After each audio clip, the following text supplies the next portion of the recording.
Imagine dedicating your entire life, every sacrifice, every hidden tear, to building a dream for someone you love more than anything. And then, on their happiest day, they look you in the eye and tell you you're a burden. Today we unravel the heartbreaking yet ultimately empowering story of Riley Anderson, a mother who lived for her daughter only to be erased from her own story. What happened at a $1 million wedding that changed everything? And how did one woman reclaim her life after the ultimate betrayal? Stick around, because this isn't just a story. It's a powerful lesson in self-worth and the courage to walk away.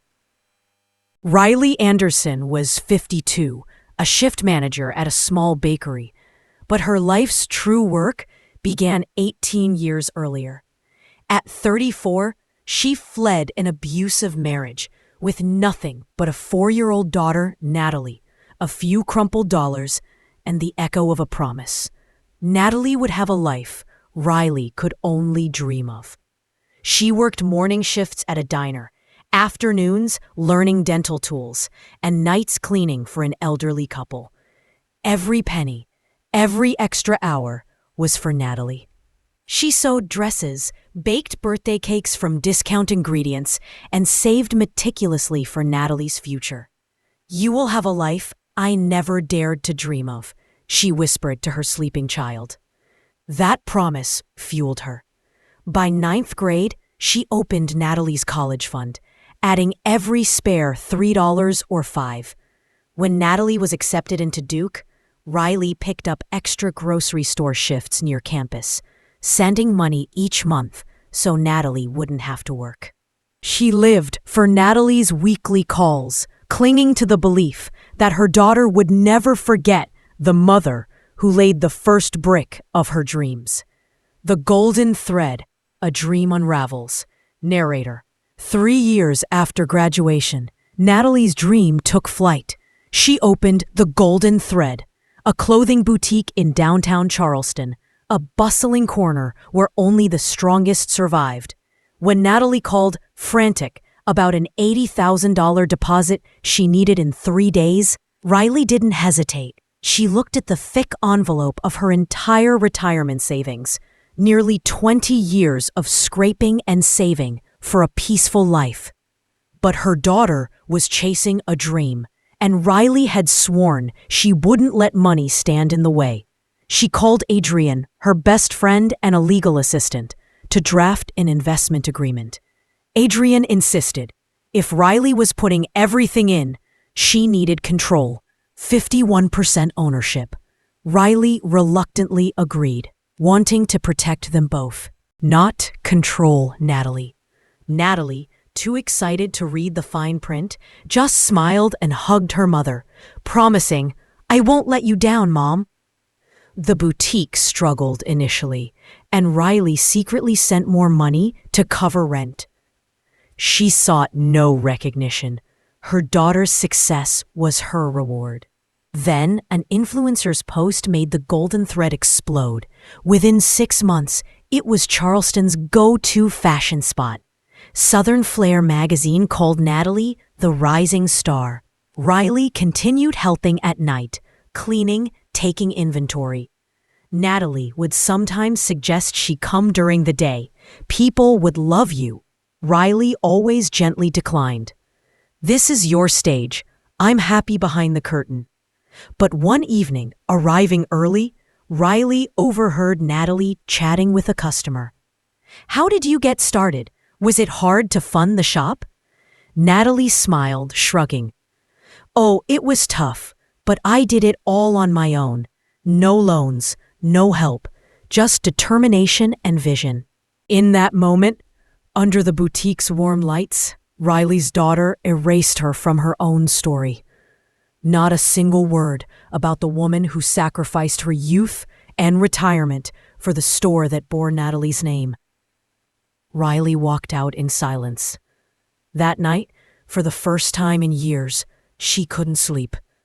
Natalie didn't need her in her version of success. But what she didn't realize was, Riley was the one who wrote her opening chapter. David Lancaster entered Natalie's life like a sudden gust of wind. He was polished, talkative, a real estate investor who swept Natalie off her feet. He quickly became a fixture at the boutique and then at Natalie's apartment, her strategic advisor. But as Riley reviewed the quarterly financial reports Adrian sent, she noticed strange line items: investment research, market consulting, site survey expenses for potential land in Asheville. None of it had to do with a fashion boutique. Nada. David's helping me build a full-scale brand. Riley remained silent, not because she believed her, but because she knew when someone doesn't want to hear the truth, no reasoning will matter. The unraveling came late one night when Riley dropped off fabric samples at Natalie's unlocked apartment. Natalie wasn't home, but her laptop was open, displaying a spreadsheet. Financial Management, Phase 3, Family Capital Strategy. Riley's hand trembled as she scrolled. Gradually reduce R.A. Riley Anderson's administrative access. Objective is to eliminate 51% original stake and restructure ownership. Leverage emotional ties to delay suspicion. Subtly manage financial contributions from Mom Riley to avoid pushback. Another tab, chillingly labeled FMOMG, GMT, was a manipulation blueprint. Step 1. Propose Riley sign legal support authorization so David can manage investment decisions. Step 2. Offer Riley honorary partner, symbolic with no actual authority. Step 3. Suggest a retirement stipend to mask removal of ownership rights. Highlighted in red, must be completed before the wedding. Wedding? Natalie hadn't said a word about getting married. It was clear now. Riley was the final piece to be eliminated.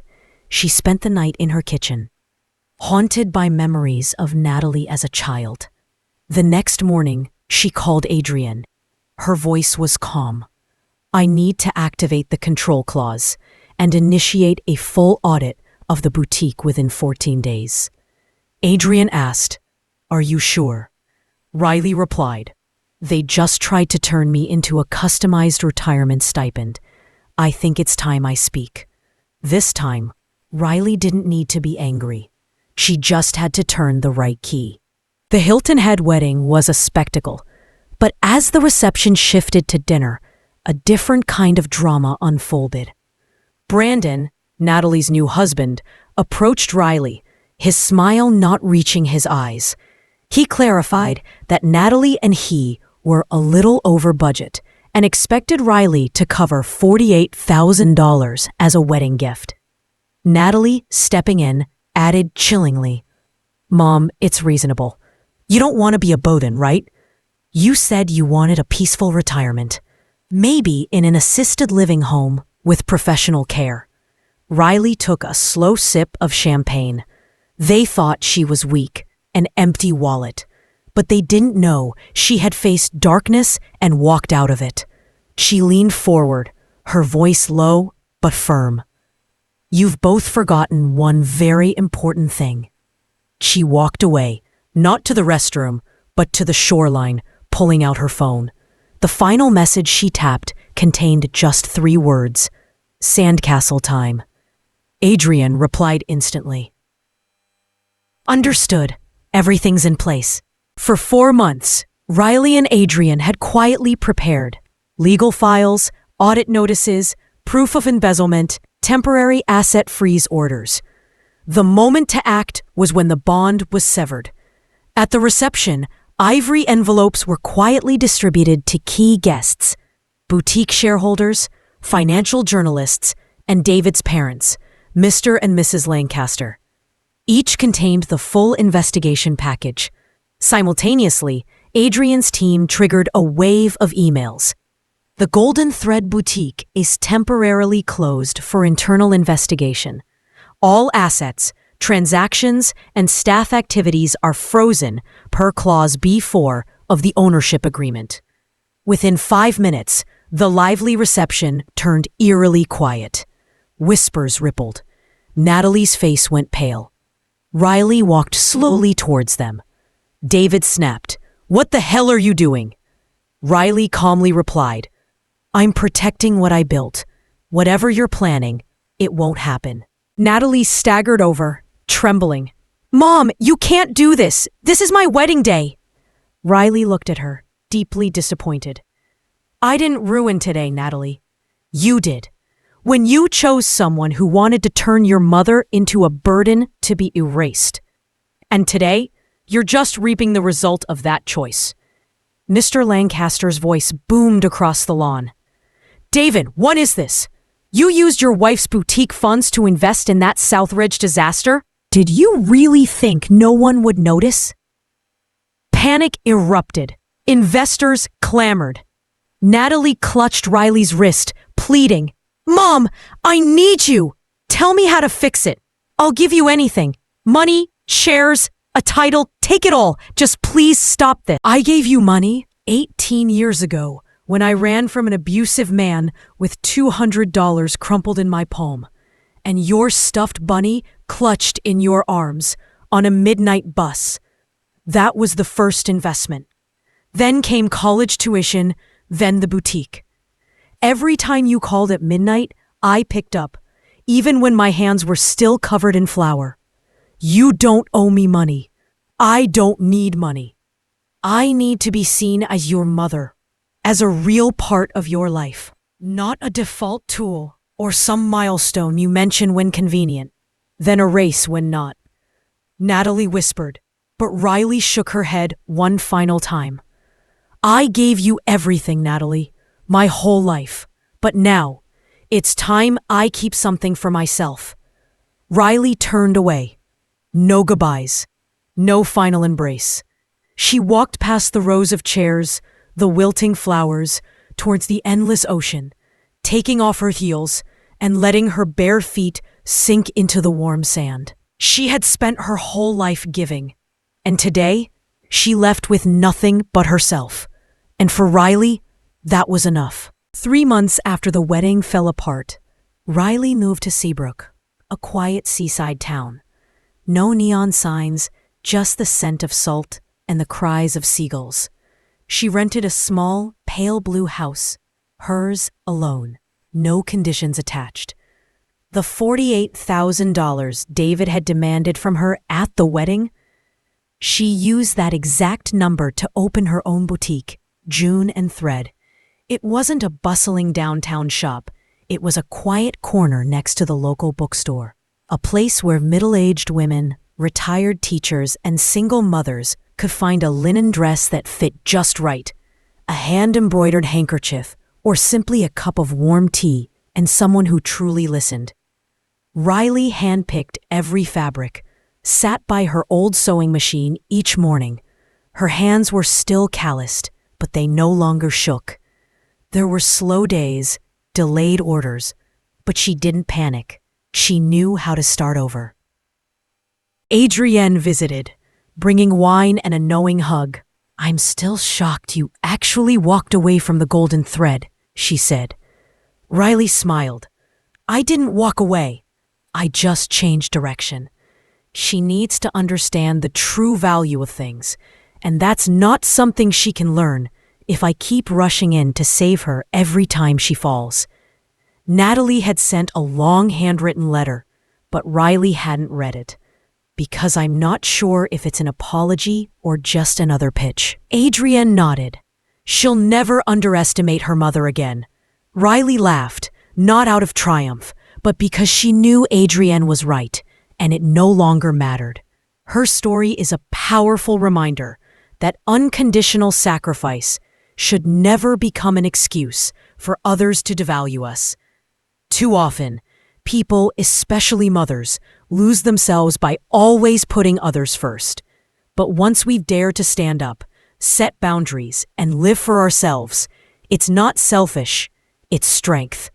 Sometimes, the bravest thing isn't forgiving.